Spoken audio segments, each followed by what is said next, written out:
parte del curso, nosotros debemos centrarnos en algunos conceptos básicos, porque acá involucra bastante un poquito de conocimiento de lo que ha sucedido en la filosofía, en la historia, y de acuerdo a los acontecimientos, siempre ha habido esta duda, ¿no? Del hombre, de todos los animales. La pregunta es: ¿de dónde se originó la vida?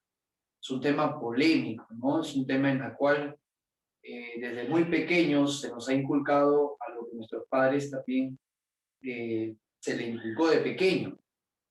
Pero recuerda que nosotros posteriormente con el aprendizaje tenemos actitud crítica, ¿no? Entonces, en algunas universidades su prospecto de admisión empieza con este capítulo, ¿no? Claro, si la biología estudia la vida, el primer capítulo debe ser cuáles son las teorías que explican el origen de la vida, ¿cierto? Claro, pero en este caso, este tema se toca ya terminando la parte de funciones y ya como un preámbulo para lo que viene a ser la parte final del curso.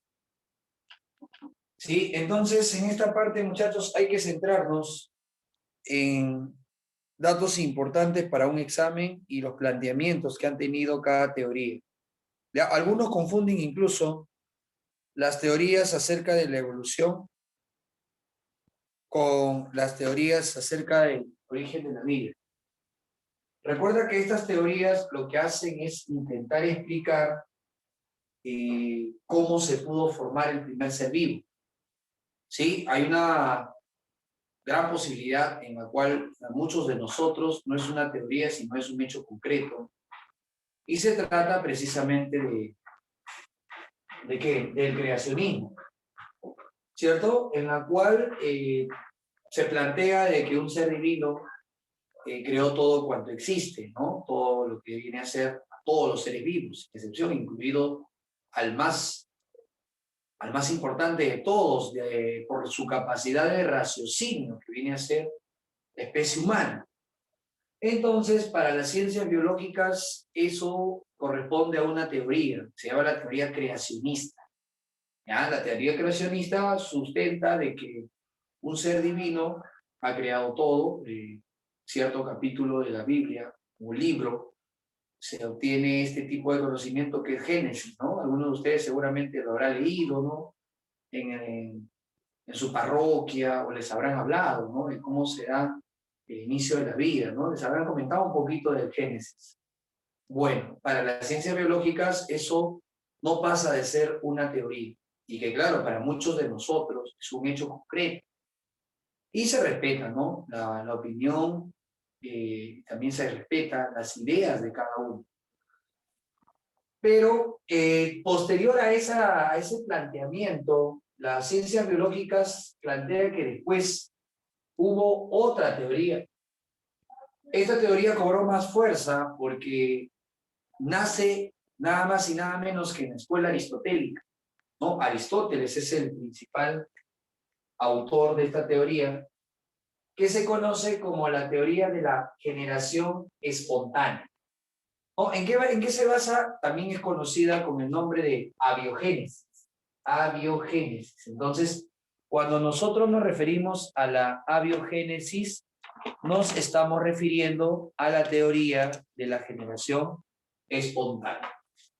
El principal autor ha sido Aristóteles y todos los de su escuela, ¿no? Platón, en este caso Anaximandro, Genófanes, Demócrito, todos, ¿no? En este caso, todos los de la escuela aristotélica estaban justo correspondiendo a esta teoría de la abiogénesis. ¿En qué se sustenta esta teoría?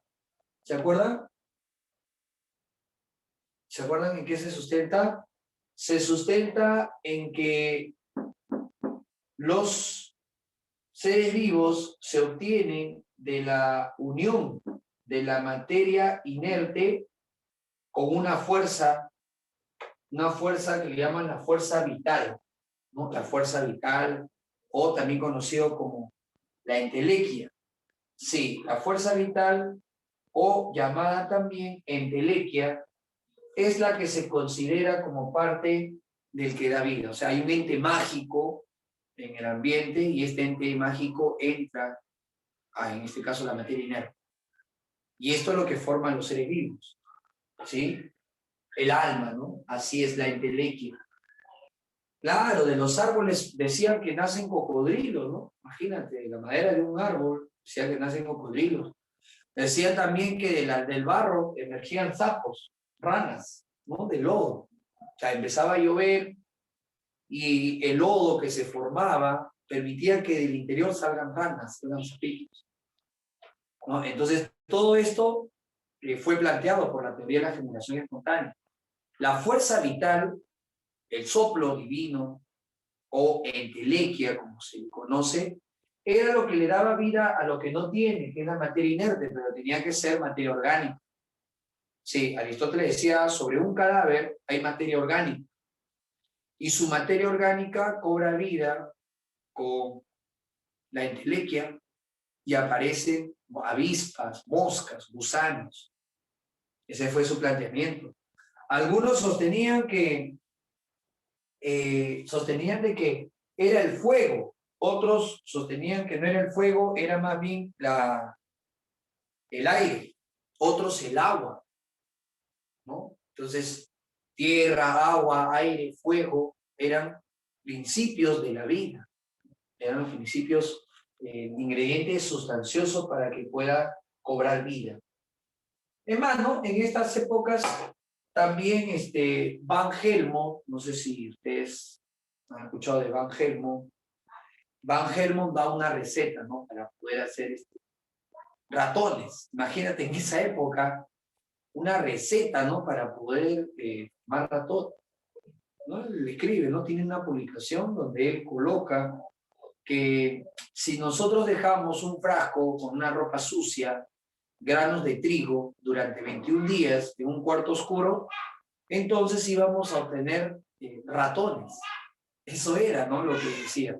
Pero en su ingrediente era totalmente muy enfático al decir que durante esos 21 días nadie tiene que asomarse sobre esta materia inerte. La materia inerte va a cobrar vida, ¿no?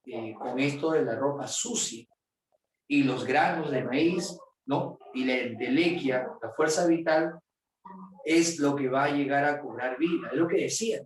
Imagínate, en esa época, dar una receta para hacer ratones.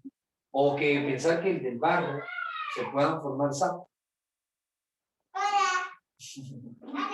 Sí, vale.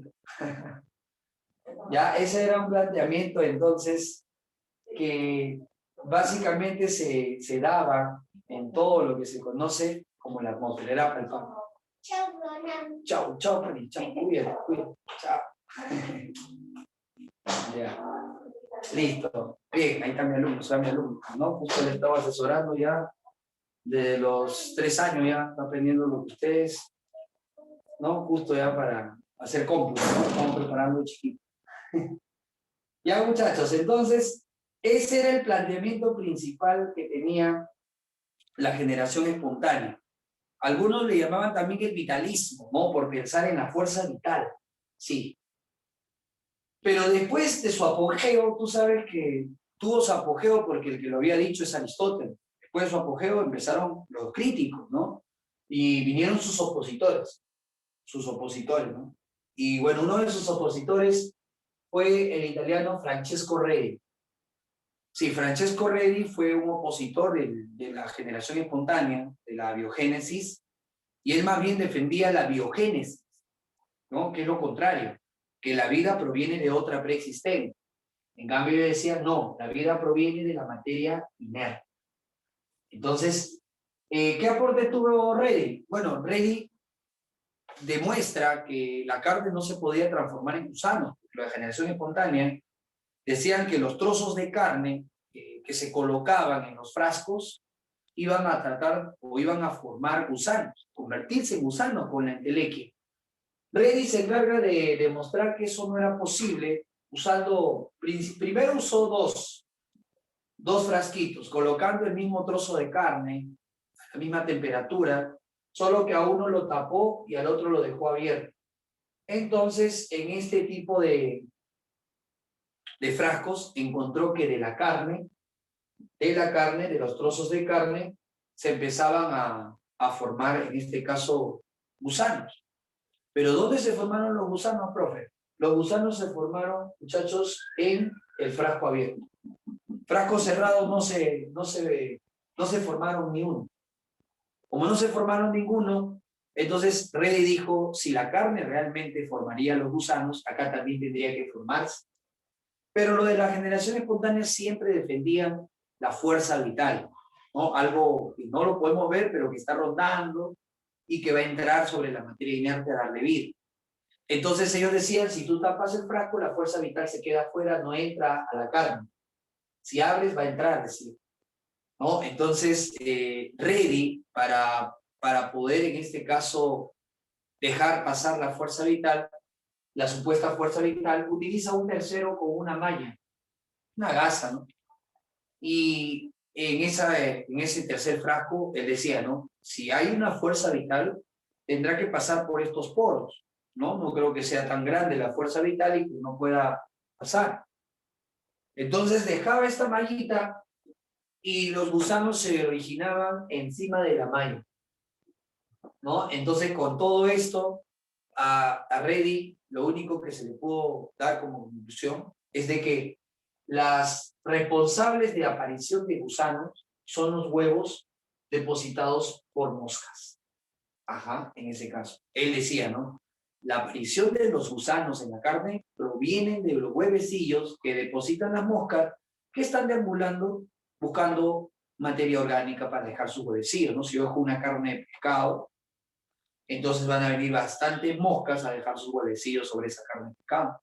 ¿Sí o no? Claro, eso es lo que va a pasar.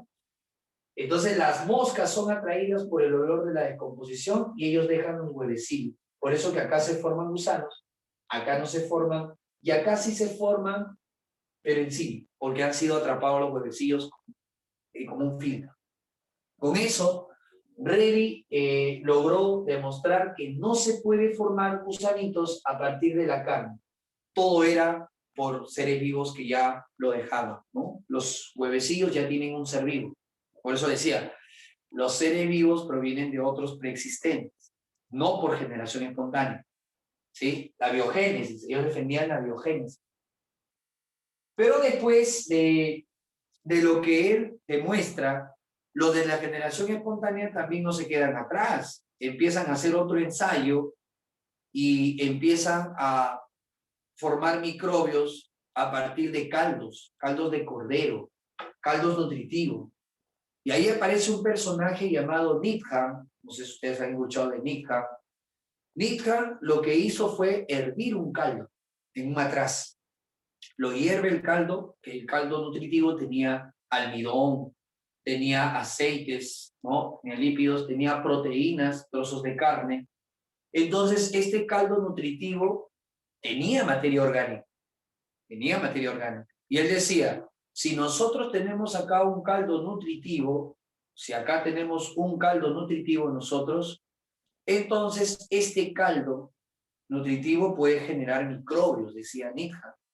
Sí, mira, voy a hervirlo y el caldo estaba transparente, pero vamos a dejarlo enfriar.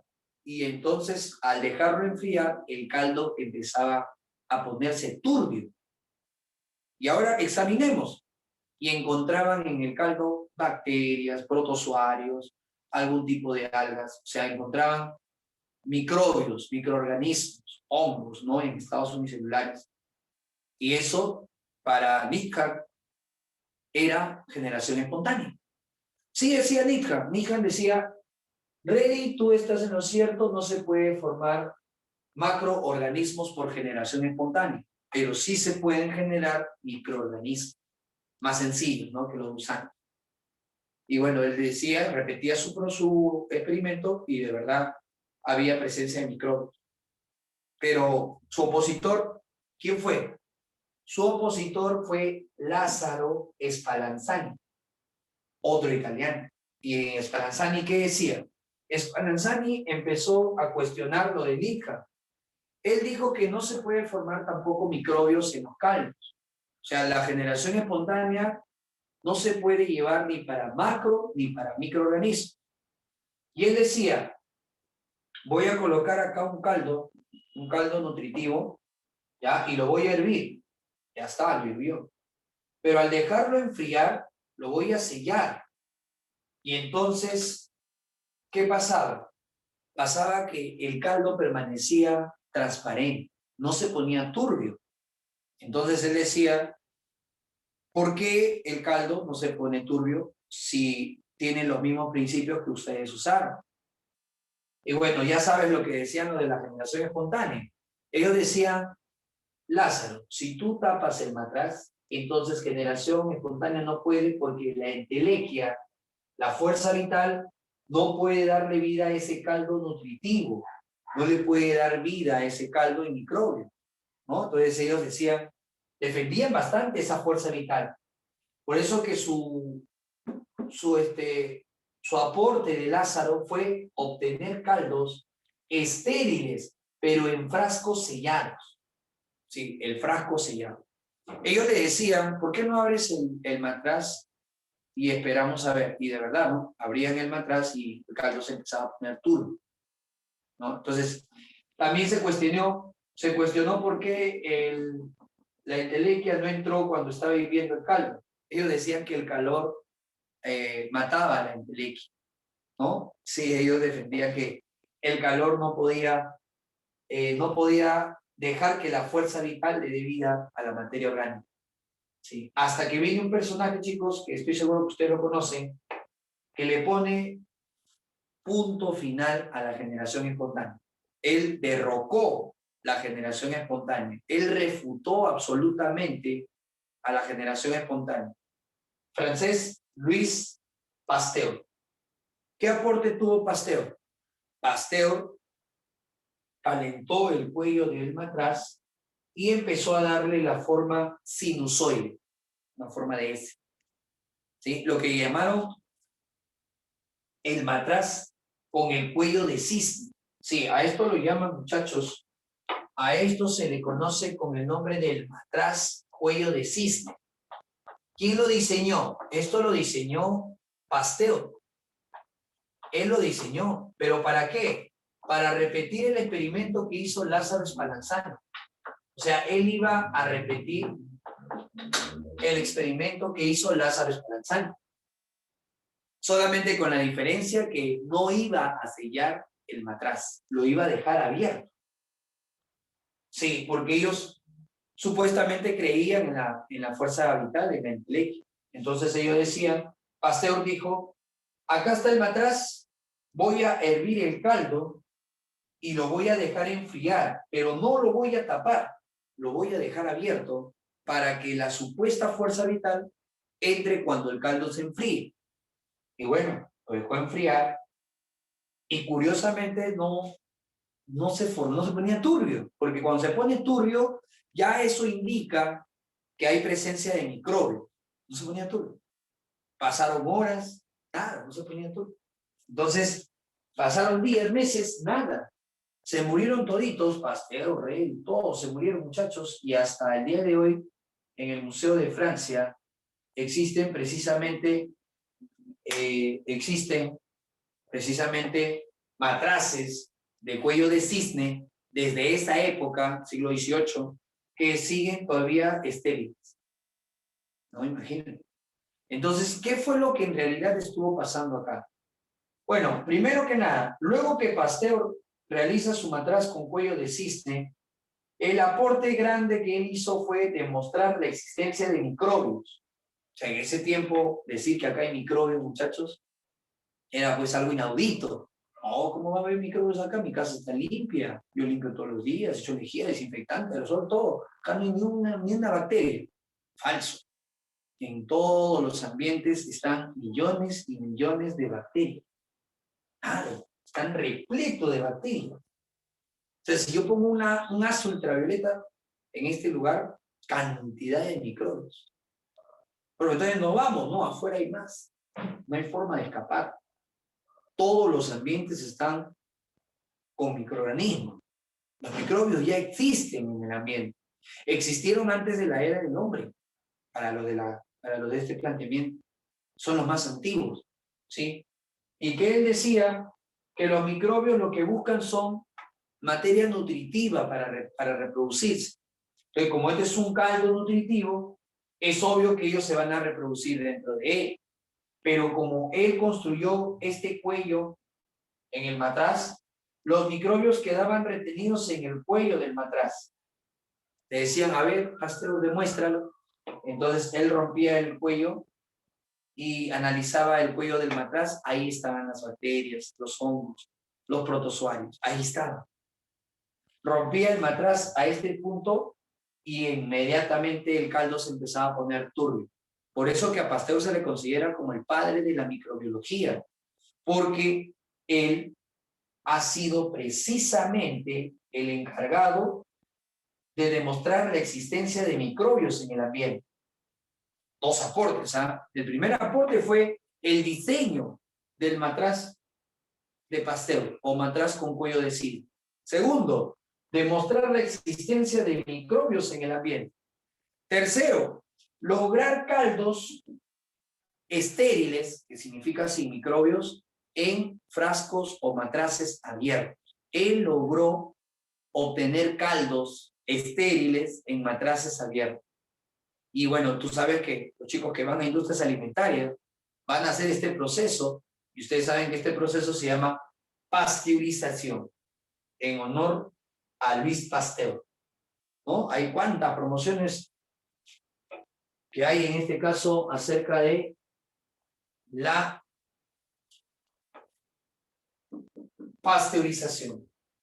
¿Ya, jóvenes? Entonces, muchachos, ese fue sus tres aportes de Louis Pasteur. Con eso, la generación espontánea ya no le quedó vida. Sin embargo, hasta el día de hoy hay gente que todavía cree. Sí, dice, deja unos cabellos en un vaso con agua y se transforman en gusano. Es una persona que cree en la generación espontánea. ¿Sí o no? O que de repente, no sé, yo tengo un muñequito y te hago algo y de tu cuerpo aparecen gusanos, salen del interior. ¿No es cierto? Esa es generación espontánea. Claro, ¿no? Entonces, todo eso esa es generación espontánea. La generación espontánea es que se forme vida a partir de lo que no tiene. O sea, de la materia inerte. O que yo tenga un huevo de gallina y coloque semen humano y que luego lo abra y salga una criatura llamada homúnculo, ¿no? Esa es generación espontánea. ¿Sí o no? Entonces, esos planteamientos han sido destruidos en el siglo XVIII, ¿no? Y estamos, ¿cuántos siglos? 3 siglos después, y hay personas todavía que siguen en generación espontánea. Sí, hay jovencitos, ¿sabes? Que me dicen, sí, profe, se pone semen humano en huevo de gallina y salen homúnculos, criaturas. Sí, sí, nomás le digo, sí, hijo, bueno. Entonces, ya eso queda, pues, ¿no? A criterio de cada uno, pero lo cierto es que si hay algo que se pueda formar, que tenga vida, que tenga células, tiene que provenir de otra cosa que tenga células y tenga vida. No puede, porque ya, mira qué año, siglo XVIII, desbarataron la generación espontánea, en el siglo XXI, imagínate, personas que quieren nuevamente rescatar la generación espontánea. Pues obviamente para los incrédulos sí podría ser, pero para aquellos que conocen, obviamente que eso no puede ser, ¿ya? Lo cierto que en algunos libros a ellos le llaman la teoría de la biogénesis, pero yo desde mi punto de vista, en realidad no lo planteo como biogénesis. ¿Por qué? Porque acá el meollo del asunto es dónde vienen los seres vivos. A mí me enseñaron que desde la creación Dios creó todo. ¿Bien? Ahora, Aristóteles plantea que es la materia inerte. Al menos él dice eso. Ya, pero Pasteur, ¿tú qué dices? ¿De dónde vienen los seres vivos? Oye, Pasteur no dice nada. Pasteur dice, un ser vivo proviene de otro ser vivo. Jamás. O sea, ellos por eso son opositores de la generación espontánea. No es en realidad una nueva teoría. No es. Eso es una oposición. Es solamente refutar lo que es refutar prácticamente lo que nosotros hoy en día podemos decir que existe seres vivos que vengan de la materia inerte. Ellos refutaron. ¿Ya? Bueno, la tercera teoría, chicos, se llama la cosmogónica. Esta teoría lo plantea Arrhenius. Sí, ya se había dejado influenciar por antiguamente otro personaje que habló de esto fue Anaxágoras. Anaxágoras decía que existe vida en el espacio exterior. Y Arrhenius, en base a lo que había dicho Anaxágoras, él dice, la vida no se formó en nuestro planeta, la vida llegó de otro planeta. Así es. Érase una vez nuestro planeta con un solo continente, la Pangea, y que el meteorito o los meteoritos que impactaron sobre nuestro planeta empezaron a aumentar la fricción entre la tectónica de placas y esta Pangea empezó a separarse en los continentes. Sí, claro. Él dijo que empezó a separarse, ¿no? Por el aumento de la fricción de la tectónica de placas. Ustedes saben por un poquito básico de geografía que la tectónica de placas, ¿no? La fricción de la parte de la Tierra, la que genera los sismos y la que poco a poco ha ido generando la separación de esta Pangea en continentes. Ellos decían que su postulado principal era que llegaban meteoritos con bacterias y esporas bacterianas, pero esas bacterias eran extraterrestres. Sí. Bueno, lo que sí se ha demostrado es que donde impactaron meteoritos en nuestro planeta, han llegado muchos estudiosos y han detectado fósiles de bacterias. Sí. ¿De cuánto año, profe? Con la técnica del isótopo carbono 14 han detectado que tienen 4.000 millones de años de antigüedad. Y hasta el día de hoy no se ha detectado alguien más antiguo que ellos, las bacterias. Pero el error de esta teoría está de que de alguna forma, muchachos, el error está de que de alguna forma un meteorito con la velocidad que llega tiene una alta temperatura. Imagínate a qué velocidad llega un meteorito. Una alta temperatura. Se estima la temperatura y sobrepasa los 2000 grados centígrados. Estamos hablando estado plasmático de la materia. ¿Quién podría resistir más de 2000 grados de temperatura? Ni las arqueobacterias que viven cerca de los volcanes podrían resistirlo. Ya toleran pues 96, 86 grados de temperatura, pero 2000 grados de temperatura, sabiendo que el ADN se desorganiza a los 60 grados, entonces imaginen, poco probable, ¿no? Poco probable, claro, 2000 grados. Entonces, eso es un error que se tiene de este planteamiento.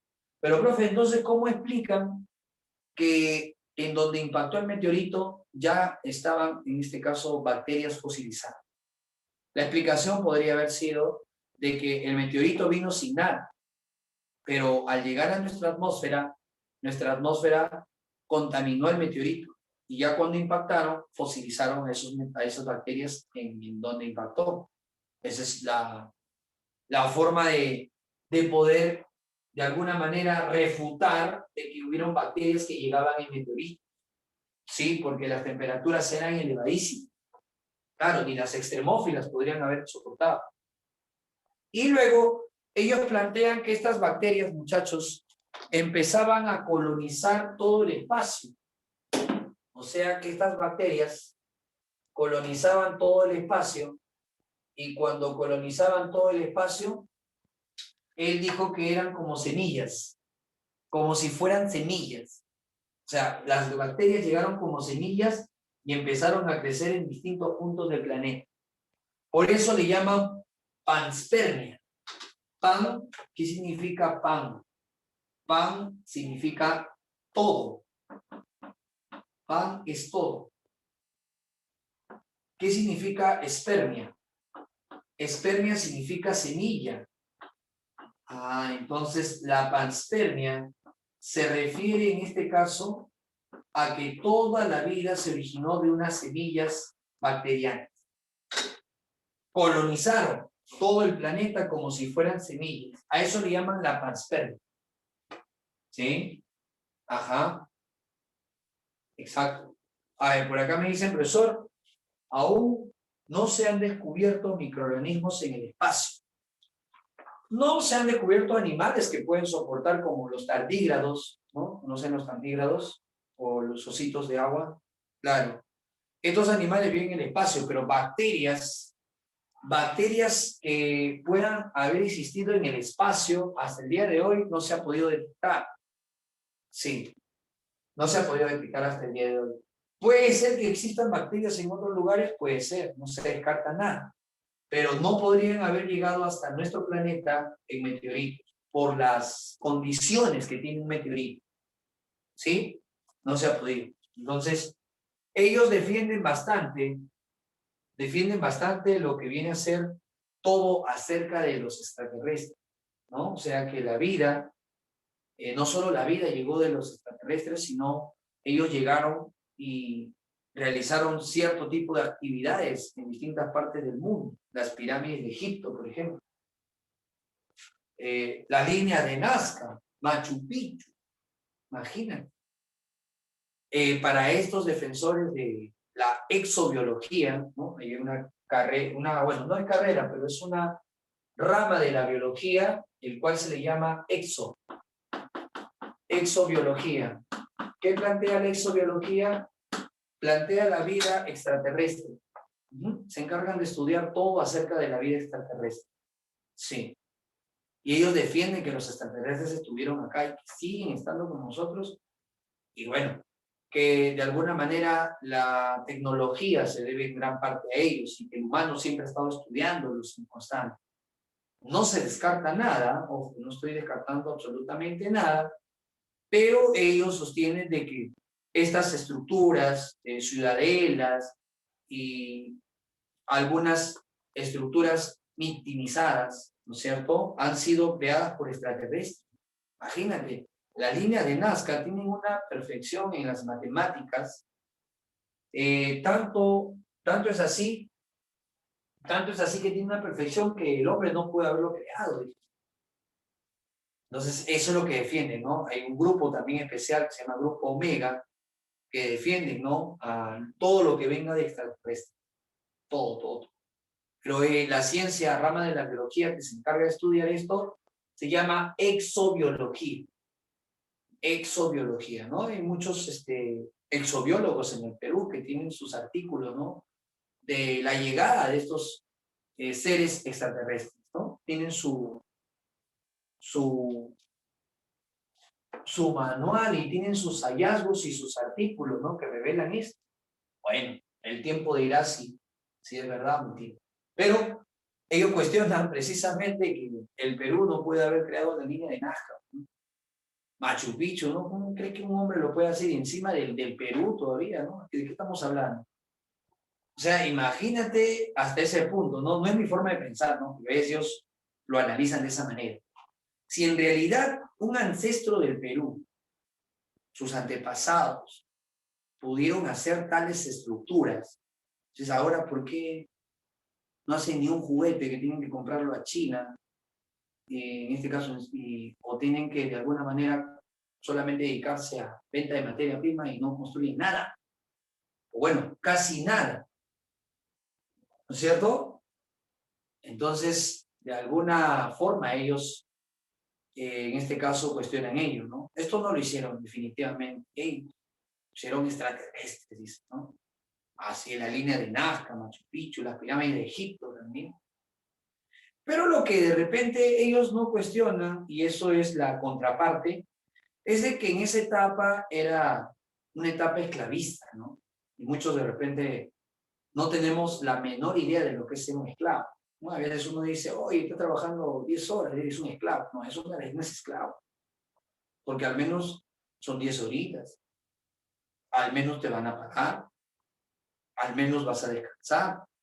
Un esclavo no descansaba. O sea, un esclavo era tanta la carga de trabajo que muchos esclavos morían, ¿no? De enfermedades tempranas, ¿no?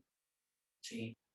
Imagínate, supone que estamos en la época esclavista, estamos en el incanato había esclavismo, yanatonaje. Y yo tengo acá esclavos de 16 años, ya esclavos. Su misión va a ser, ven esa piedra, los 365 días del año ustedes van a pulir la piedra y darle forma. No sé, le da las pautas y cada esclavo su piedra dándole forma. Entonces es obvio que alguien se asombre, ¿no? ¿Cómo hicieron para que tengan esa forma, esas piedras? Esclavismo. Sangre derramada por esclavos. Incanato no era pues en este caso, no era precisamente algo que todo era maravilla, ¿no? En el incanato había esclavismo, había sangre derramada por muchos esclavos. Y lo mismo en Egipto, ¿no? Para las pirámides, ¿no? Igual. Entonces, hoy en día no se podría hablar de eso. ¿Por qué? Porque sencillamente no hay esa posibilidad. A ver a ti que te diga, pule esta piedra de 105 días de todo un año, por 5, no 6 años, sin descanso. Bueno, con de repente por ahí algo para comer. Es esclavismo. No hay feriado, no hay nada. Ese es esclavo. Pero bueno, ellos catalogan que el hombre no pudo tener semejante ideas para poder hacer. ¿Ya? Así que se descartó la teoría cosmogónica. Pero ya sabes que la exobiología explica cómo se pudieron haber formado individuos del espacio exterior. Sí, del espacio exterior. Muy bien. La cuarta teoría es la que tiene mayor aceptación. ¿Qué dice la cuarta teoría? La cuarta teoría es la teoría quimiosintética, muchachos. La teoría quimiosintética es la teoría en la cual plantea que fueron compuestos químicos.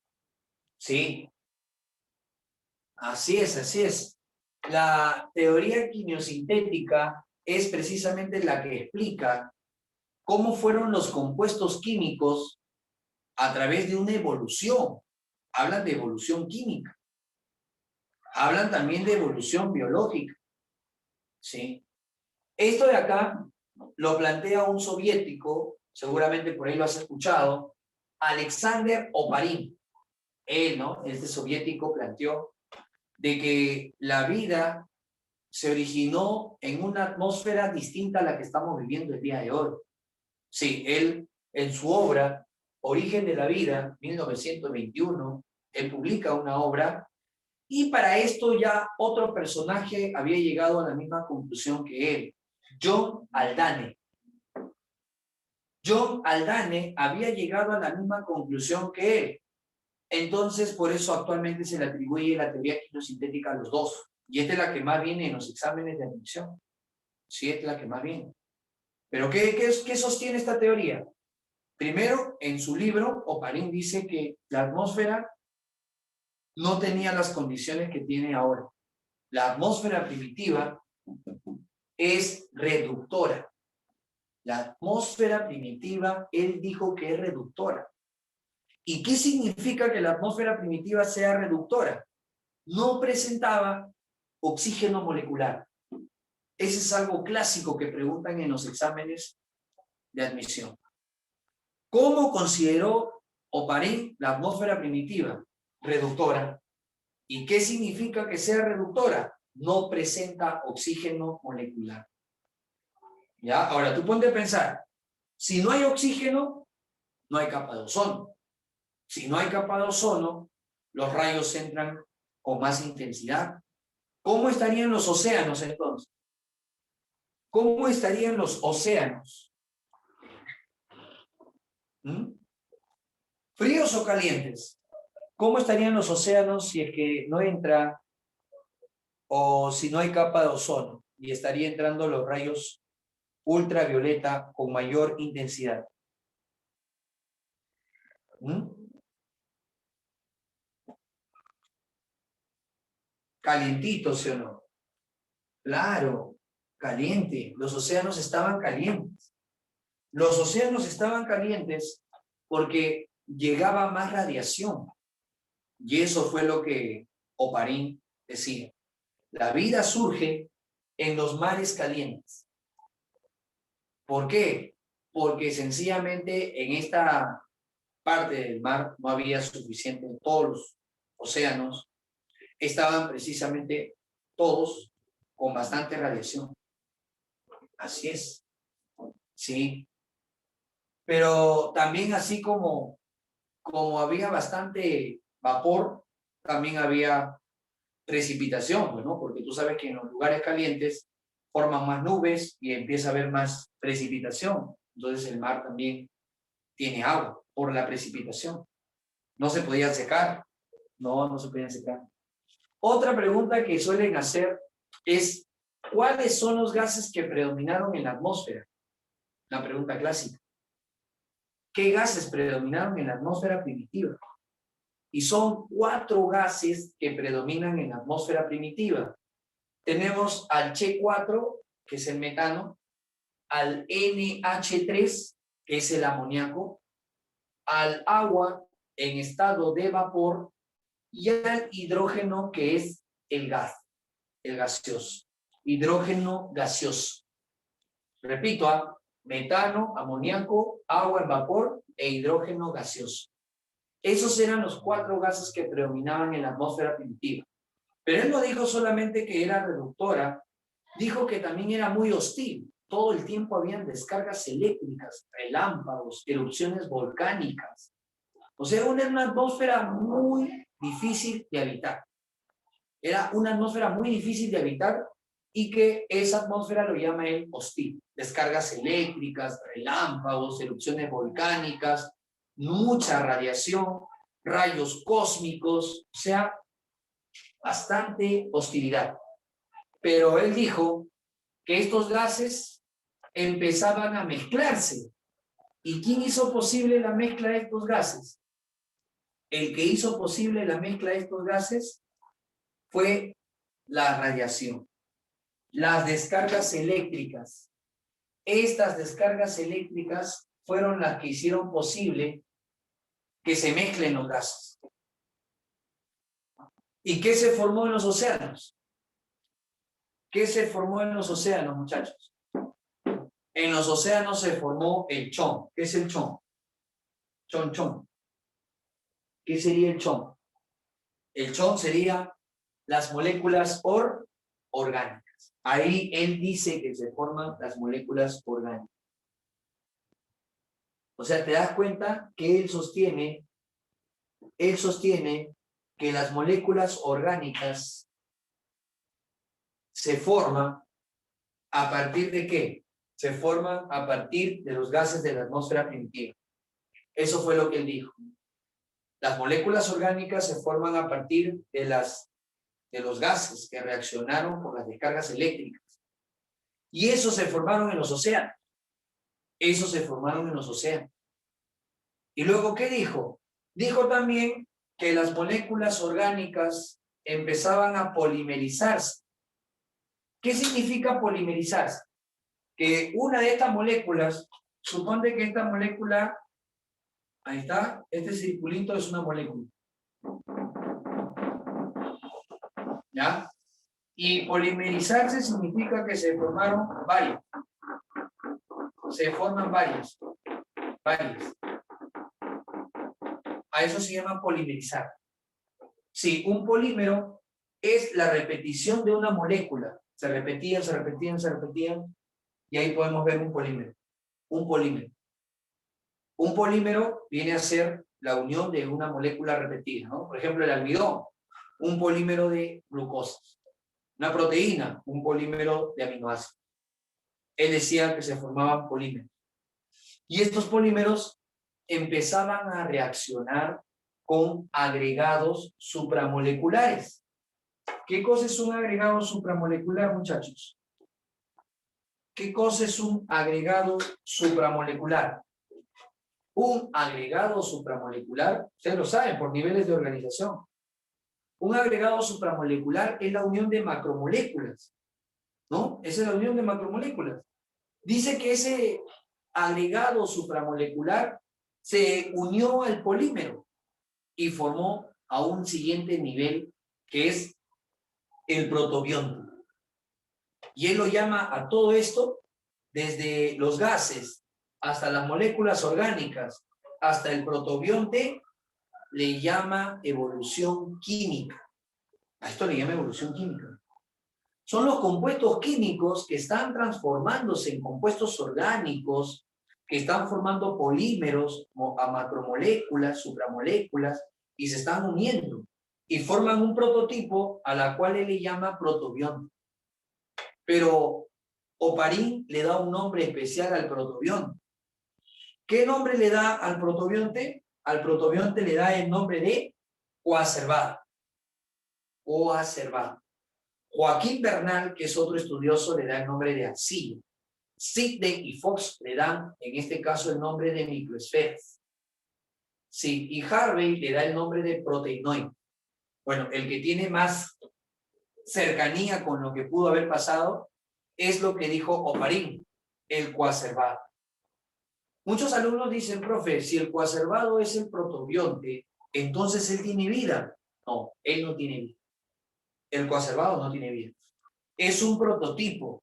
Por eso acá voy a colocar los estadios de la teoría de Oparín. El primer estadio, ¿cuál es? El primer estadio es que se forman moléculas orgánicas. ¿Cuál es el segundo estadio? El segundo estadio es que aparece el llamado protobionte, que todavía no tiene vida. Pero ¿cuál es el tercer estadio, muchachos? ¿Cuál es el tercero? El tercer estadio, y así lo tienes que responder en tu examen, muchacho. ¿Cuál sería el tercer estadio? El tercer estadio sería vida primitiva. Acá aparece el primer ser vivo. Acá aparece el primer ser vivo. Sí, la vida aparece en la tercera o tercer estadio de la teoría de Oparín. Y una pregunta que te pueden hacer es, ¿qué características tenía el primer ser vivo? ¿Qué características pudo tener el primer ser vivo? La respuesta, el primer ser vivo, muchachos, tuvo que ser unicelular, formado por una célula, ¿no? Una célula. Tuvo que ser procariota, o sea, sin núcleo. Tuvo que ser anaeróbico. No usaba el oxígeno como receptor de electrones. Era un anaeróbico. Y tuvo que ser heterótrofo. No fabricaba materia orgánica. Consumía la materia orgánica que ya estaba dispersa en el agua. Eso le llaman la etapa de vida primitiva. ¿Ya? La etapa de vida primitiva, muchachos, es la etapa donde empieza a aparecer el primer ser vivo. ¿Sí? Pero algo que preguntan bastante en agraria es qué se empezó a acumular en la atmósfera en esta etapa. ¿Qué se empezó a acumular en esta etapa, chicos? Bueno, en esta etapa ellos empezaban a liberar mucho CO2 en la atmósfera.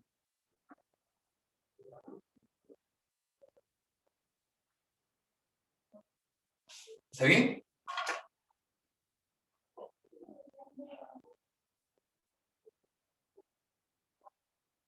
Entonces, para el examen, si me preguntan en qué etapa o en qué estadio de la teoría de Alexander Oparín se empezó a acumular CO2, tú vas a responder en el estadio de ¿qué?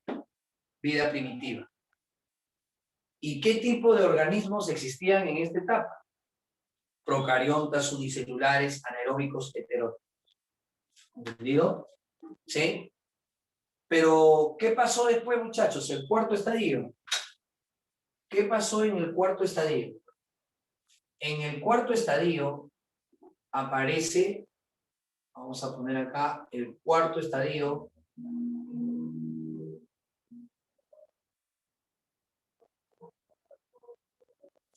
¿Quién es el cuarto estadio? ¿Quién aparece en el cuarto estadio, muchachos? ¿Quién crees? Cuarto estadio. En el cuarto estadio van a aparecer los que cambian la atmósfera. O sea, van a dejar de ser atmósfera reductora. ¿Quién? Claro, Luca tendría que ser él. Él tendría que ser Luca. Claro. Luca tiene que ser él tendría que ser el último ancestro común, el primer ser vivo. Pero después de él, ¿qué aparece?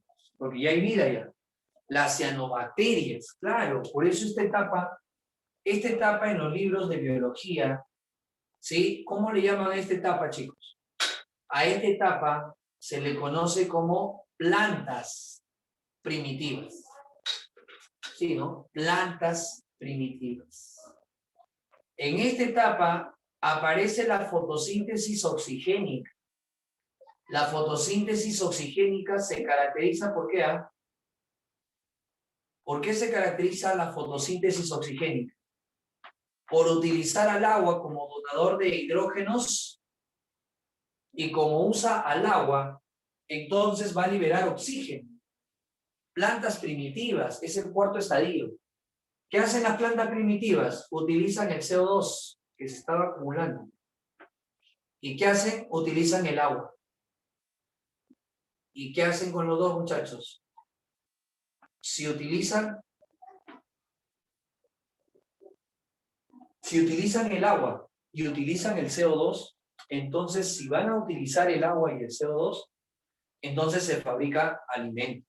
¿Y qué liberan producto de la ruptura del agua? ¿Qué liberan? Oxígeno.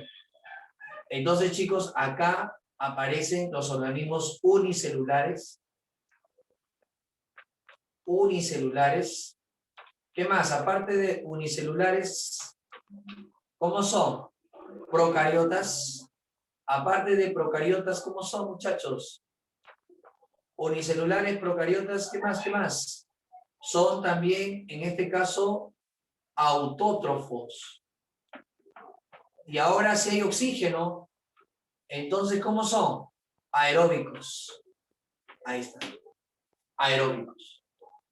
Y ahí aparece, muchachos. Ahí aparecen los seres vivos que nosotros estamos viendo como los que oxigenaron la atmósfera. Ahí es donde se acumula, ¿qué empieza a acumularse? Se acumula oxígeno. Y si se acumula oxígeno, entonces se forma capa de ozono. ¿Sí o no? Si me preguntan, ¿en qué etapa aparece la fotosíntesis? Plantas primitivas. ¿En qué etapa se forma el ozono? Plantas primitivas. ¿En qué etapa los océanos se empiezan a enfriar? Plantas primitivas. ¿Por qué? Porque cuando ya hay capa de ozono, los océanos calientes empiezan a enfriarse. Sí, pasan a ser ahora océanos fríos. Sí, pasan a ser océanos fríos. ¿Se entiende, verdad? ¿Se entiende la diferencia entre ellos? ¿Sí? Ahí está entonces. Estos serían las 4 etapas, pero falta una. O faltan 2, mejor dicho. ¿Alguna pregunta hasta ahí, muchachos, sobre la teoría de...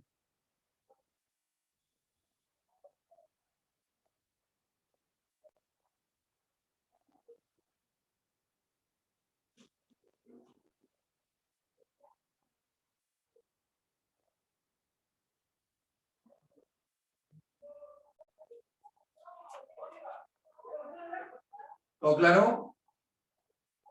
Ya.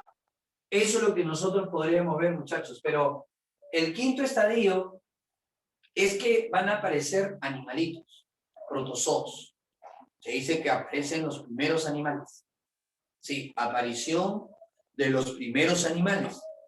Y después que aparecen los primeros animales, se llega a una etapa llamada modernización. O sea, hay 6 estadios.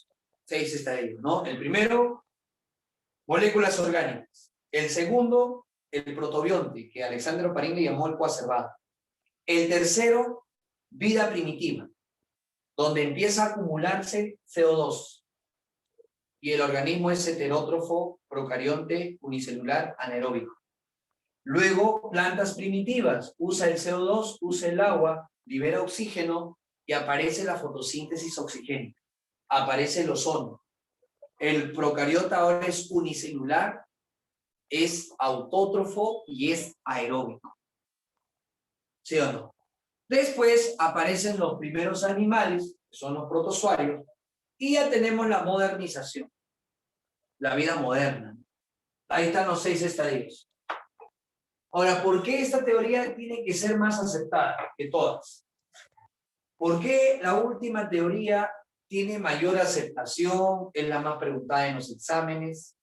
¿Por qué esta teoría tendría que tener mayor aceptación en la comunidad científica? ¿Por qué crees?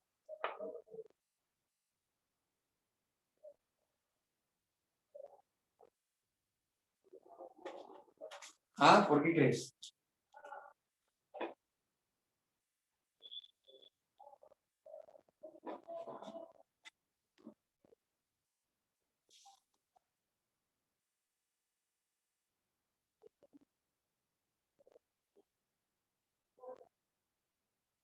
Claro, se podría decir que estos organismos son los que forman el ozono. Las plantas primitivas forman el ozono, las cianobacterias. Sí. Acá me dicen, se llegó a demostrar cierta parte. Muy bien, ha sido probado con el método científico, correcto. Fue creado fue creado con elemento ya existente en la Tierra. Claro, el experimento de Miller. Sí, la verdad, muchachos, es que esta teoría tiene más aceptación porque fue demostrada hasta cierto punto por Urey y Miller. En un laboratorio colocaban agua de mar para simular, ¿no? Precisamente océano caliente, lo calentaba. 2 balones, metano, amoníaco, para simular precisamente qué cosa. Para simular de alguna forma estos gases que había en la atmósfera. Luego colocaban electrodos y con los electrodos empezaban a tener acá, muchachos, descargas eléctricas para, de alguna forma, ¿no? De alguna manera, demostrar que con estas descargas se iban a unir. Ajá. Y de ahí empezaban a colectar aminoácidos, ácidos grasos, glicerol. También liberaron en este caso componentes como monosacáridos. Entonces se pudo formar materia orgánica, biomoléculas orgánicas a partir de ellos, en el experimento de Urey y Miller, ¿no? Stanley Miller y Harold Urey. Ellos fueron los que demostraron 1953. Así es, así es, así es. Sí, obtuvieron aminoácidos. Vamos a verlo acá, les voy a mostrar como un resumen de todo, porque, bueno, acá el tema dice teorías del origen de la vida, pero me imagino que también tengo que hablarles un poco de las teorías de la evolución. ¿Ya? Sí, porque yo veo separata, dice evolución 1, evolución 2, y el tema es origen de la vida. Bueno, entonces, sí, ¿ya? Vamos a ver esto, a ver, está habilitado para compartir pantalla, a ver, vamos a ver si lo puede habilitar, un favor, la señorita Mariana, ¿no?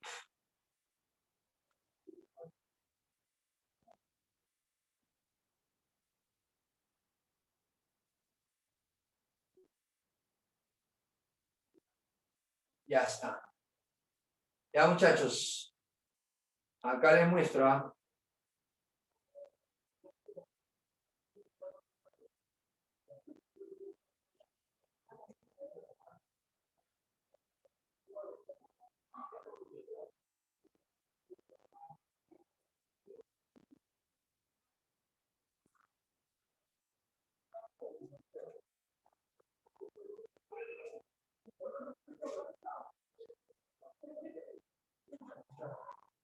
Ya, jovencito, bueno, esa es una cronología de los acontecimientos. ¿Te acuerdas de tu geografía? Del Big Bang. También está el Big Crunch, el origen de las galaxias, sistema solar, la Tierra, la vida, la fotosíntesis. Mira los años. Somos, dentro de todos los seres vivos, la especie más joven. Bueno, esta es la línea de tiempo y siempre ha sido una constante, ¿no? El preguntarse de dónde se origina la vida. Y bueno, ante esos problemas se han planteado diversos tipos de respuestas y estos han llegado a ser teorías. Unas se han ido descartando tras otras. Ahí están las 4 teorías que hemos hablado. Y el creacionismo, que para la cultura occidental, básicamente las preguntas básicas fueron sobre el origen de la especie humana, contenidas en la Biblia, concretamente en el capítulo Génesis, ¿no? Que es un libro. Así es. Bueno, en los colegios difícilmente se habla de materialismo e idealismo. Si vienes de colegio estatal, difícilmente has llevado filosofía o difícilmente has visto este tema. Claro, ¿no? Esto es lo que se revisa, las dos corrientes, y ahí está el idealismo versus el realismo. La generación espontánea. Ellos sostuvieron que los seres vivos se originaban del lodo, del agua, la materia orgánica, la fuerza vital, llamada entelequia. Sí, de ahí proviene, ¿no? Para Aristóteles, y es más, tuvo seguidores. Mira quiénes fueron sus seguidores. Nada más y nada menos que Anthony van Leeuwenhoek, René Descartes, Isaac Newton, William Harvey. Su teoría, que es la abiogénesis, postula de que la materia inerte más la fuerza vital empieza a formar seres vivos, ¿no? Como los lagartos. En principio, la hipótesis, ¿no?, de Demócrito fue refutada por Aristóteles y básicamente desarrolló esta influencia, ¿no?, que tuvo por mucho tiempo del siglo XVII, ¿no?, hasta, bueno, este inicio del siglo XVII. Y bueno, acá está Aristóteles creyendo que de los arbolitos se formaban lagartos, cocodrilos, de la descomposición de la madera, ¿no? O también Helmont, ahí está Helmont con su receta para hacer ratones, ropa sucia, trigo, y deberíamos obtener ratones. Ahí está, ¿no? Su experimento de Van Helmont. Y bueno, por mucho tiempo estuvieron en su apogeo. ¿Y en qué se basa la teoría de la generación espontánea? Se basa que de la lluvia empieza a aparecer ranas, ¿no? Y las ranas despiertan, muchachos, de su letargo. Ahí está, mira, justo una ranita saliendo del proceso de estivación. Las ranas, cuando encuentran que el ambiente está seco, ellas escarban el suelo y empiezan a tomar vida, pero de la humedad. Como su piel es el órgano respiratorio, ellos debajo de la tierra utilizan la humedad para mantener su piel húmeda. Y cuando vienen las épocas de lluvia salen. ¿Y para qué salen, profe? Obviamente salen para reproducirse, para cumplir todo su ciclo de vida. Bueno, eso fue lo que plantea la teoría de la generación espontánea. La escolástica, que tiene que ver más del aspecto filosófico. ¿Sí?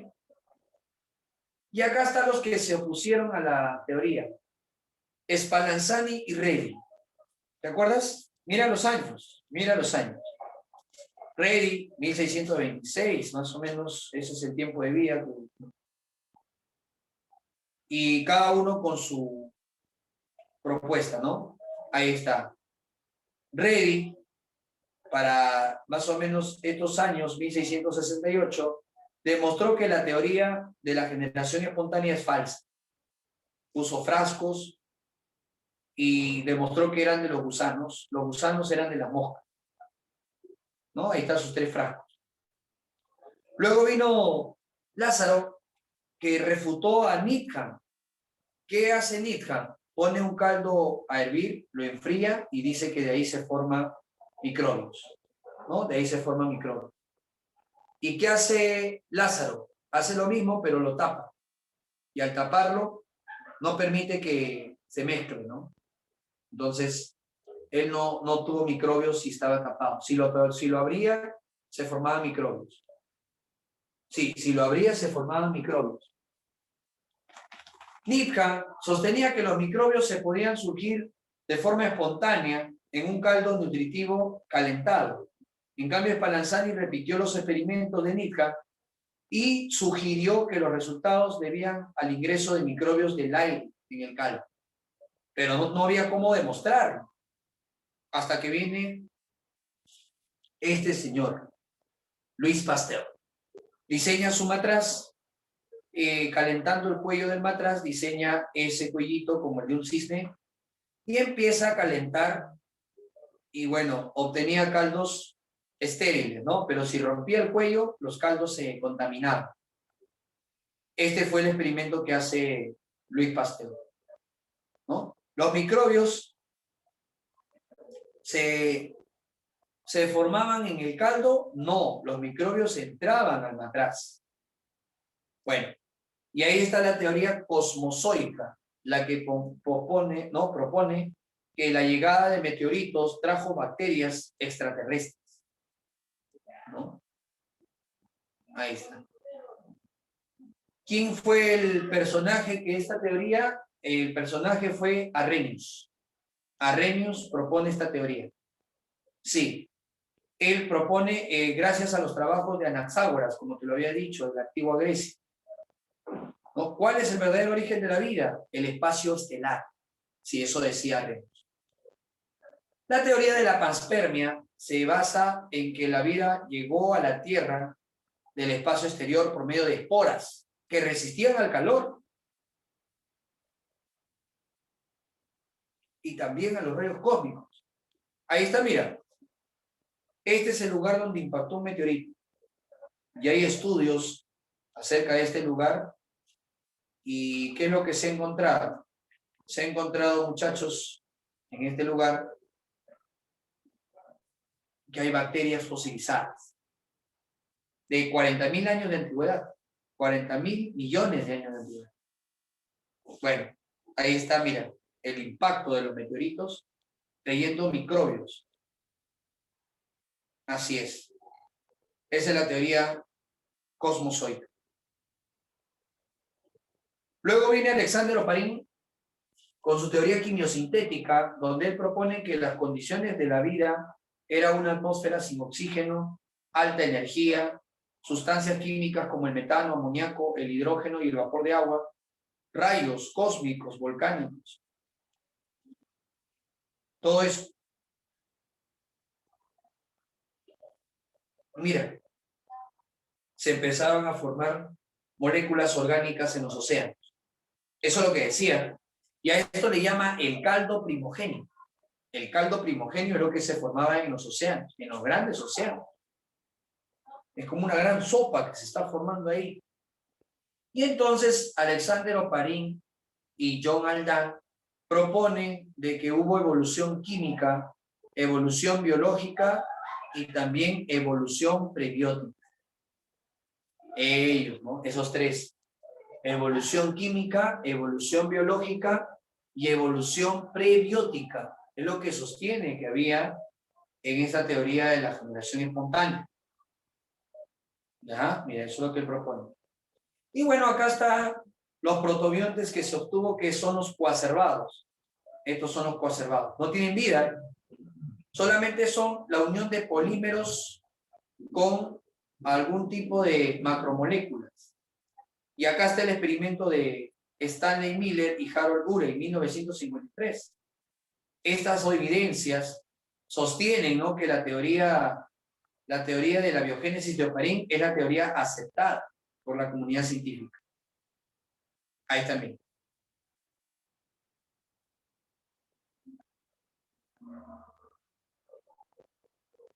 Pero luego de la década de los 20, el protobionte lo llama coacervado y él dice que son los precursores de la primera célula.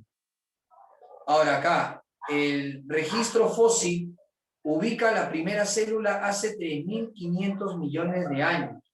La primera célula eran procariotas, eran heterótrofos y no había oxígeno, eran anaeróbicos. Lo que habíamos mencionado. ¿Sí? Así es, lo que habíamos mencionado. Y ahí está el coacervado. Ahí está el coacervado.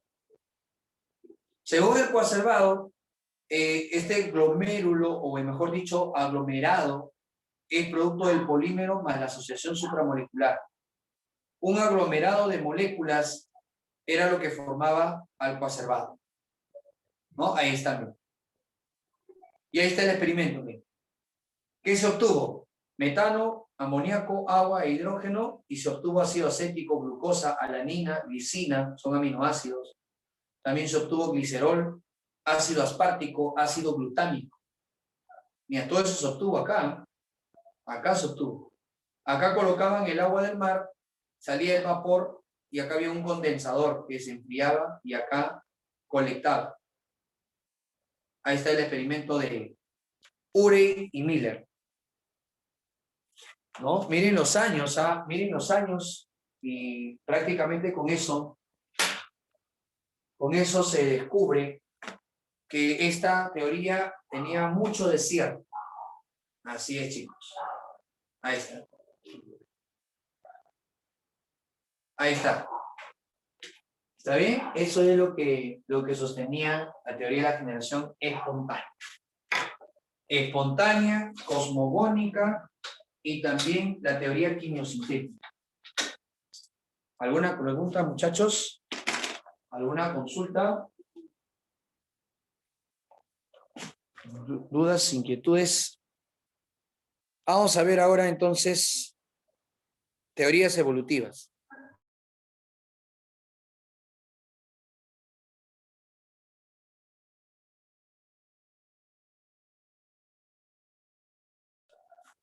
Bien, vamos ahora a revisar la parte de las teorías evolutivas. ¿Sí? A ver, chicos. Respecto a las teorías evolutivas, esto ya explica cómo cambian los seres vivos a través del tiempo. Esto no explica precisamente cómo se forma el primer ser vivo. No, lo que intentan explicar estas teorías, cómo cambian los seres vivos a través del tiempo. Es lo que intenta explicar ellos. La primera teoría se llama la de los caracteres adquiridos, propuestas por Juan Bautista Lamarck, ¿cierto? Juan Bautista Lamarck entonces plantea que los cambios en los seres vivos han ocurrido por herencia de caracteres.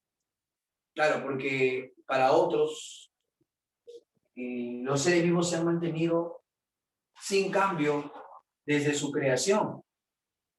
En cambio, para este tipo de planteamientos ha habido transformación. Y Juan Bautista Lamarck plantea, por ejemplo, su obra que se llama Filosofía Zoológica.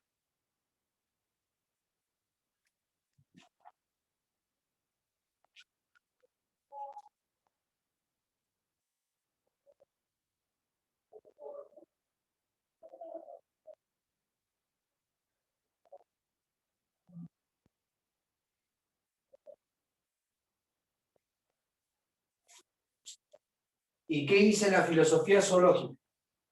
La filosofía zoológica dice que, en su obra Filosofía Zoológica dice que las especies pasaron por necesidades y que esas necesidades obligaron a cambiar. Él dijo que la jirafa ancestral, muchachos, tenía cuello corto. La jirafa ancestral tenía cuello corto. ¿Pero por qué tenía cuello corto? Porque comía su alimento disponible. Comía su alimento que estaba disponible, por eso decían que su cuello de la jirafa era corto. Lamarck decía eso. Pero cuando aparecen necesidades, Lamarck siempre dijo eso, cuando aparecen las necesidades, esto los obliga a cambiar. Y el cambio se dio por buscar alimentarse de las partes altas. Y ahí donde propone su ley de uso y desuso. La función crea el órgano. ¿Te acuerdas? Claro, Lamarck se hace famoso porque en su obra él cita un párrafo que dice la función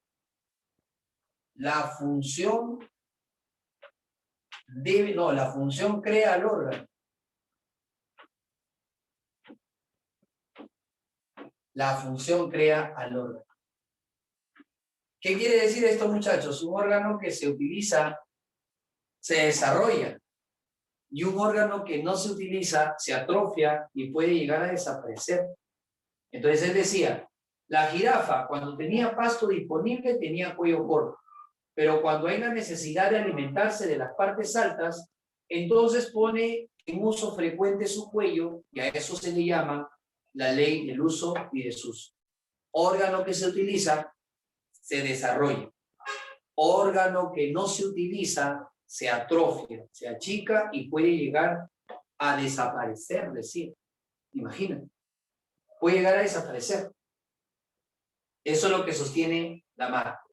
Pero luego dice que después de haber alcanzado el cuello largo, ese carácter adquirido lo transmite a los hijos. O sea, el carácter nuevo lo haya transmitido a los hijos. Esa es su teoría. Que los caracteres adquiridos se pueden heredar. Eso es como pensar que si alguien pierde un dedo, sus descendientes van a nacer sin dedito. Les va a faltar un dedo. No, no puede, ¿no? En este caso no se puede heredar los caracteres. Los caracteres adquiridos no se heredan. Ahí se equivocó. Los caracteres adquiridos no se heredan. Se heredan los caracteres innatos, los que uno nace ya. Se equivocó, pero al menos ese fue su planteamiento. Lamarck tuvo dos grandes aportes. Uno, la necesidad permite que las especies cambien. Dos, el uso de un órgano hace que se desarrolle y el desuso hace que se atrofie. Por eso le llamó la función crea el órgano. Así está escrito en su libro Filosofía Zoológica. Así es, muchachos. Pero se equivocó cuando él sostuvo que la evolución ocurre en un individuo. No, ustedes saben por la primera clase de biología que la evolución ocurre en poblaciones. Él tomó que la evolución ocurre en individuos. Se equivocó. También se equivocó en decir que un carácter adquirido se transmite a los hijos. También se equivocó. No se puede heredar los caracteres que adquiere el padre. Se heredan los caracteres que ya tiene el padre en sus genes desde su nacimiento. Eso es lo que se hereda. Pero ahí se equivocó. Después vino una segunda teoría llamada la teoría de la selección natural. En esta teoría, el personaje que lo plantea es Charles Darwin y acompañado de Alfred Russel Wallace. Darwin y Wallace plantean esta teoría que es la selección natural. Cada uno por su lado, porque Darwin hizo sus estudios en Galápagos. Wallace hizo sus estudios en Madagascar. ¿Sí o no? Entonces, fue distinto. Pero Darwin en Galápagos estudió a las tortugas y a los pinzones, que son unas aves que él encontraba que en cada isla tenían un pico distinto, de acuerdo al tipo de alimento que iban a consumir. En cambio, Wallace se va a Madagascar, Sudáfrica, y ahí estudia escarabajos. Estudió escarabajos. ¿Cómo se llama la obra de Darwin? El origen de las especies. ¿Sobre quién dejó influenciarse Darwin? Sobre Malthus.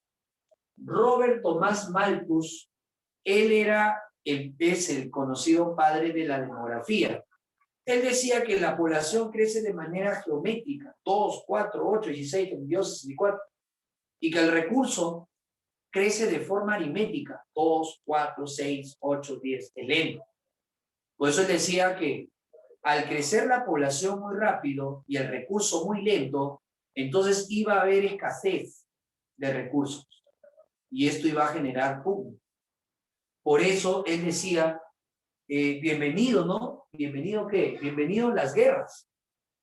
Él estaba de acuerdo con las guerras. No sé, peleense por cualquier cosa, ¿no?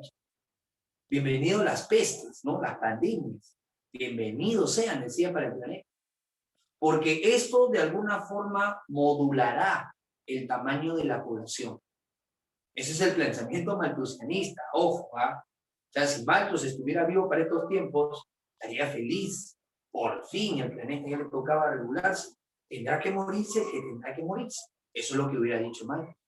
¿Por qué? Porque el planeta está regulando. Ya sea por cuenta natural o ya sea por una mano que esté, en este caso, dirigiendo. Eso es lo que él sostenía. Imagínate pensar que los recursos son escasos frente al crecimiento poblacional.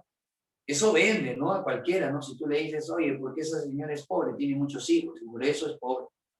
Eso vende, pues, ¿no? Cualquiera de nosotros fácilmente se dejaría llevar por eso. Pero eso es falso, ¿no? Eso es totalmente absurdo. Pero bueno, ese fue el planteamiento de Darwin. Alta tasa reproductiva. Muchos descendientes en una familia. Su planteamiento de Darwin era de que crecen y nacen más plantas y animales de los que mueren. Así ponen en las claves, ¿ah? Hay más plantas y animales que de los que mueren. Surgen más plantas y animales de los que mueren. Ese es su primer planteamiento. Alta tasa reproductiva, ¿cierto? Alta tasa reproductiva. Pero su segundo postulado, ¿cuál fue? Su segundo postulado fue que en la descendencia no son iguales. Hay distinción entre ellos. ¿Y a eso cómo lo llamó? Lo llamó variabilidad. La variabilidad es precisamente las diferencias entre los descendientes. Eso lo llamó variabilidad. Imagínate, variabilidad. Diferencia entre los hijos. Mira, Darwin, sin saber lo que era el crossing over, él se atrevió a decir que en los hijos hay diferencias ligeras y algunas otras, marcadas. Sí, a veces te pasa, ¿no? Que tú ves ahí a tu amigo, ves a su hermano, dices, oye, ¿eso es tu hermano? No se parece en nada. Pero sí, ¿no? Sí es su hermano. Entonces, ¿qué ha pasado? Variabilidad. Simplemente variabilidad. Eso es. El recambio, la recombinación de genes. Y bueno, Darwin decía que luego de que hay variabilidad, la naturaleza los pone a prueba a todos. ¿Y cómo los pone a prueba a todos? Con una catástrofe. Por ejemplo, ¿qué catástrofe? La catástrofe inundación. Sí, por ejemplo, como ellos vivían en un archipiélago, así las Galápagos, entonces Darwin decía que esto se inundó y que de repente por ahí nació uno que era muy distinto a los demás. Muy distinto porque tenía las patas planas. Muy distinto porque tenía la cabeza en punta. Muy distinto porque tenía el caparazón delgado. O sea, él en tierra no hubiera tenido oportunidad de sobrevivir la muerte. Pero él decía que no, sobrevivió. Sobrevivió, ¿no? Porque la naturaleza hizo su selección de la naturaleza. Entonces él sobrevive y se convierte en el más apto. O sea, no se sabe quién es el más apto. La naturaleza, al cambiar, escogerá, como dice su libro de Darwin, se favorecen a algunos y a otros no. Lo que habla de Darwin en su libro Origen de las Especies, habla de las razas privilegiadas. Recuerda que Darwin no tenía conceptos de genética, ¿no? Darwin desconocía absolutamente todo acerca sobre la genética. Y eso fue su talón de Aquiles. ¿Sí o no? Fue su talón de Aquiles. ¿Por qué fue su talón de Aquiles? Porque básicamente cuando se le pide a Darwin que explique por qué eran distintos los hijos de una familia, Darwin no pudo explicar, no sabía cómo explicar por qué eran diferentes y por qué él ha salido muy diferente a los demás. No podía, no encontraba el sustento, no conocía genética, no conocía meiosis, no conocía crossing over, no tenía idea que en la profase 1, paquilema, había recombinación de genes paternos y maternos, los homólogos. No sabía.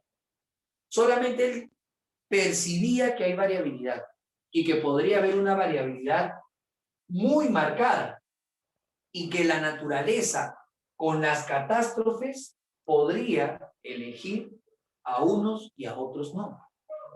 Era algo que la naturaleza solamente decidía. Porque, o algunos dirían, profesor, si la naturaleza cambia, entonces sobrevive el más fuerte. No. Nunca le llamó el más fuerte, ni el más débil, ni el más grande, no. Él le llamó el más apto. El más apto se entiende que es aquel que reúne las condiciones para afrontar el cambio que le impone la naturaleza. Así es. Así es. Bueno, pero como no pudo explicar el por qué él ha salido distinto a los demás, ahí se queda su teoría. Luego viene el mutacionismo. ¿Qué pasó en el mutacionismo, muchachos? En el mutacionismo, lo plantea Hugo de Bryce. ¿Y qué dice Huguito? Huguito dice lo siguiente. Huguito dice, lo que no ha podido explicar Darwin, yo lo puedo explicar. Claro. Si tú me dices por qué esta tortuga ha nacido así tan rara, es por una mutación, una alteración en su ADN. Se ha alterado su molécula hereditaria y por eso tiene rasgos nuevos. La mutación hace posible que aparezcan genes. Pero ¿quién va a mutar? No se sabe, es un cambio espontáneo al azar, en la cual permite la aparición de nuevos genes en una población. Eso es una mutación. Bueno, él decía, a ver, ¿cómo lo plantearías? Fácil, si tengo acá un ADN y este es el gen para producir melanina, y de repente se altera este par de bases nitrogenadas, era AT y por una radiación cambió a C por G. Esa es mutación. Pero ese tipo de mutación se le llama puntiforme. Cuidado que te pregunten eso. ¿Qué es una mutación puntiforme? La mutación puntiforme es el cambio en un par de bases nitrogenadas.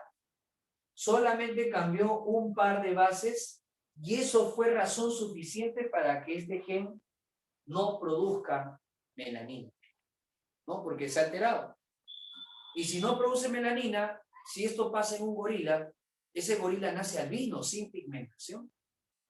Y un albino, sobre todo en los gorilas, ¿es o no es acaso un individuo muy distinto a su población?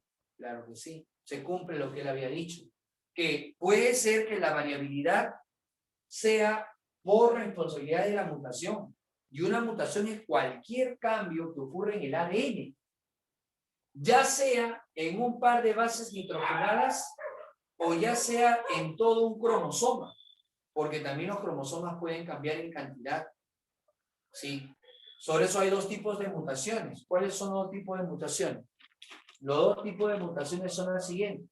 Tenemos la mutación puntiforme, que ocurre en un par de bases nitrogenadas, y tenemos la mutación cromosómica, que va a ocurrir ¿en dónde? En los cromosomas. Por ejemplo, mira, ¿qué le está pasando a este cromosoma?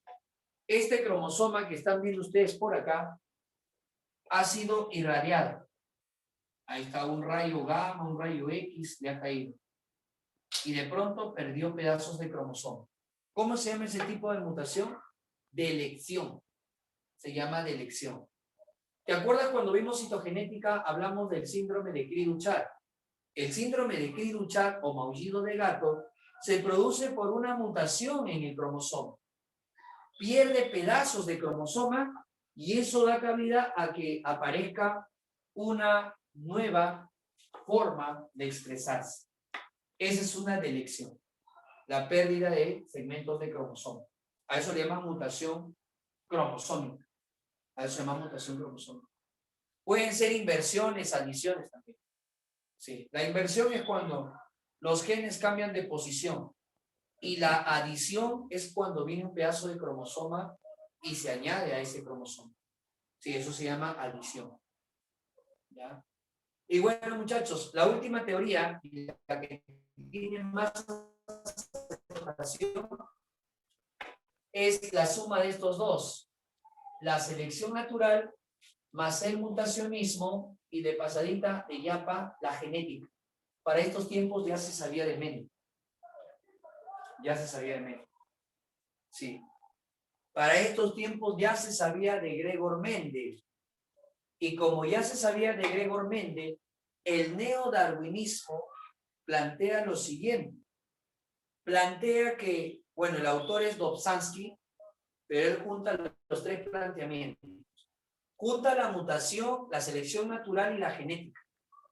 Su obra se llama Genética de Poblaciones. ¿Sí? Y por acá podemos detallar un poco, si deseas. Por ejemplo, ¿qué detalle podemos hacer por acá? El siguiente detalle. Mira, nosotros podemos decir lo siguiente. Si esta población, todos son conejos de pelaje oscuro, ya todos tienen pelaje oscuro, ¿cuántos alelos dominantes hay? Si todos ellos presentan pelaje oscuro, ¿cuántos alelos dominantes hay? 2, 4, 6, 8, 10, 12. 12 alelos dominantes. 12. ¿Cuántos recesivos hay? 0. 0 recesivos. ¿Te das cuenta? Ahí tenemos 12 dominantes y 0 recesivos. Esa es la población inicial. Este conjunto de genes se llama la posa de genes, la posa génica. Y esto sería la frecuencia de alelos. ¿Está bien? Eso es lo que habló Dobzhansky. Dobzhansky habló bastante de la posa génica y habló bastante de lo que viene a ser los alelos, cómo cambian. Sí, habló bastante de eso, muchachos.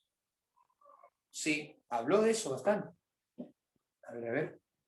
¿No se ve?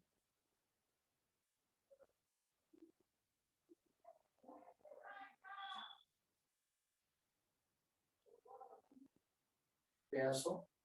¿Ya? Les estaba comentando que en una población todos son dominantes.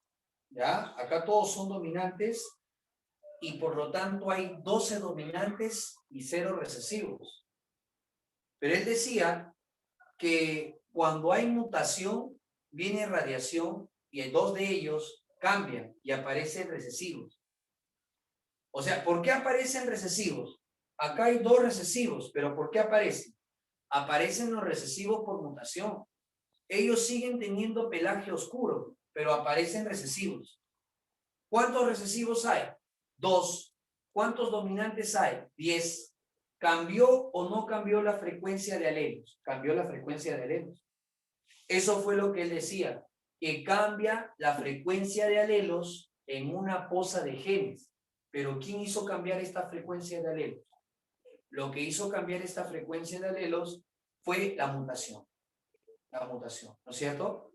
Y si se reproducen ellos dos, aparecen heterocigotes recesivos y heterocigotes. Sigue cambiando. ¿Cuántos dominantes hay? 6. ¿Cuántos recesivos hay? 6. Sigue cambiando la frecuencia de alelos. La frecuencia de alelos es cuántos dominantes y cuántos recesivos hay. Eso va a cambiar, ¿sí? Hasta ahí, ¿qué cosa está aplicando?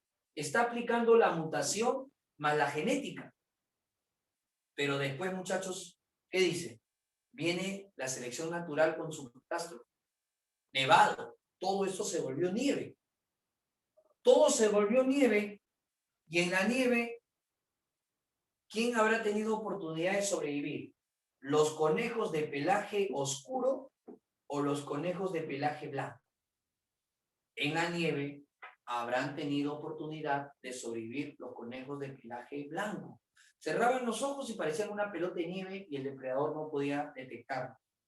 Ellas preñaban, ellas ovulaban y sus descendientes cada vez eran mayor cantidad los de pelaje blanco. Hasta que cuando sobrevive el más apto, encontramos de que acá ya hay una nueva población. Hay una nueva población. Esta es la teoría más acertada de la evolución, que es la teoría de evolución moderna. ¿Quiénes son los factores que cambian la posa de genes? ¿Quiénes son los responsables en cambiar la posa de genes? Los que cambian la posa de genes son 1, la mutación, 2, la migración, 3, la deriva génica y 4, la recombinación de genes de la población. Esas son las llamadas 4, ¿no? Las llamadas 4 fuerzas evolutivas. La migración es la llegada de genes de otro individuo, ¿no? Por ejemplo, si llegan individuos con rasgos distintos, entonces altera la posa génica. Puede ser que haya mutación. Puede ser que una destrucción masiva y matan todos los de pelaje oscuro. Entonces, deriva génica, eliminación de genes. O puede darse el caso de que haya una recombinación entre ellos. ¿Ya? Así es como explica Dobzhansky de cómo evolucionaron a partir de cambios en la posa genética y la frecuencia de los alelos por las 4 fuerzas evolutivas. La migración, que es el flujo génico, la mutación, que es la aparición de nuevos genes, la deriva génica, que es la eliminación de los genes, y la recombinación, ¿no? Esas son las 4 fuerzas evolutivas. Muy bien, muchachitos, ¿alguna consulta? ¿Alguna inquietud por ahí?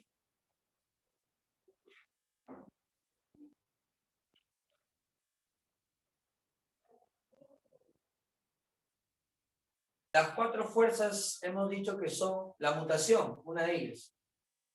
La mutación. ¿Qué es la mutación? Aparición de nuevos genes.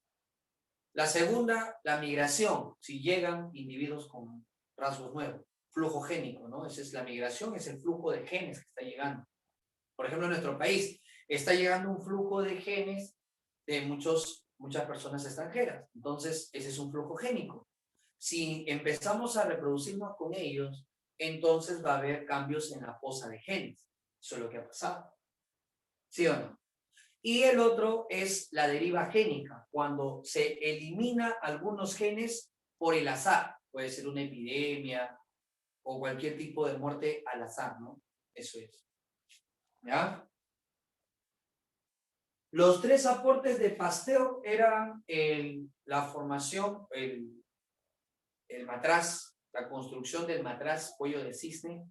El otro es el demostrar la existencia de microbios en el ambiente. Y la tercera es obtener caldos estériles con frascos abiertos mediante el proceso pasteurización, que se llama así en la actividad. Obtener caldos estériles a partir de frascos abiertos. Bien, chicos. Bien, espero que le hayan aprovechado este concepto histórico de lo que son las teorías acerca del origen de la vida y las acerca de la evolución. ¿Listo, jóvenes? Les hago llegar las imágenes para que de repente consideren tomar apunte de lo que crean conveniente.